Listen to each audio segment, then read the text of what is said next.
maanta oo taariikhdu tahay 17 bishii sideedaad 2015 howlgal iyo waxa laga fuliyay degmada Yaaqshiid arintaas waa arin la daba socday muddo wardoonka booliiska iyo saldhigga booliiska Yaaqshiid hawl ay wada sameynayeen ahayd waxa la helay warbixino ah in cadowgu ay maleegayaan shirqoollo guriga ay ka soo maleegi jireen iyo xogag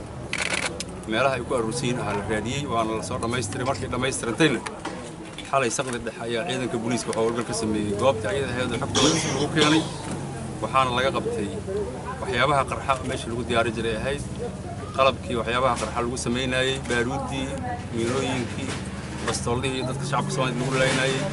iyo waxyaabo la mid ah meesha laga helay waana sidaad maaragtay indhiina ku aragteen waa qalabkaas meesha yaallo guriga waxaa loogu yimiday dadkiina waxaa la geeyay hogaanka baarista dambiyada booliiska hadda ku sugan yihiin sidoo kale guriga waxaa laga helay dokumentiyo arintaas maaragtay baarista waa dhammaystiri doonaa insha Allah markii ay si buuxda u dhammaystirantana waa la soo bandhigi doonaa insha Allah inta dhiman waxaan mahad gaar ah u celinaynaa shacabka Soomaaliyeed oo arintaas gacan weyn naga siiyay waana la shaqeeyeen annaga ayaga wax ku nahay ayaga u shaqeynaa ayagana waana la shaqeeyeen inta dhimanna shacabka Soomaaliyeed waxaan anoo ka faa'iideysanaa fursadan shacabka Soomaaliyeed waxaan leenahay waa mahadsantiin inta nala shaqeysay inta kalena waxaan leenahay qalbigiina nasiina la shaqeeya nabad si loo helo hooyada Soomaaliyeed si ay shamaal ku noolaato wiilka Soomaaliyeed soo u helo meel wax ku bartay gabadha Soomaaliyeed mustaqbalka ubadkeena ku jiro waa in yar oo fara ku tiris ah waxa meelaha ku haray hadda argagixisada ayagana sidii loo suuli lahay in gacan naga siisaan rajeynina aan rabnaa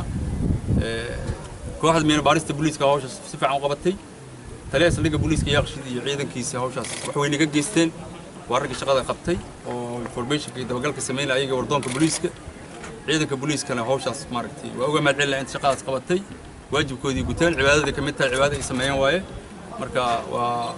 u mahadcelinaa inta shaqadaas qabatay shacabka Soomaaliyeed aad ugu mahadcelinaynaa waana caawiyeen gacanayna siiyeen waana la shaqeeyeen inta dhiman oo qalbigooda xoogaa yar madowga iyaga ku jirna waxaan leenahay nala shaqeeya qalbigiina siiya na caawiya adinka idin soo jeednaa booliisku waa idin adeegayaan iyo hay'adaha amniga dhammaantood waa mahadsan yihiin mar labaad saxaafadda oo maaragtay arrintan naftooda wax weyn ka qabatana waa mahadsan yihiin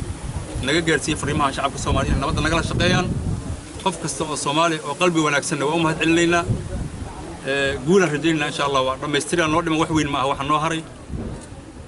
meesha hadda arkaysaan oo gurigaan oo jiingada ah meesha laga dhisay waa meesha laga maleegayay qaraxyada gaadiidka lagu xiro iyo kuwa dhulka la geliyo intaba marka meel kasta ay galaan waa tageynaa shacabka Soomaaliyeed inay noo yihiin gacmoodina annaga waa mahadsan yihiin assalaamu calaykum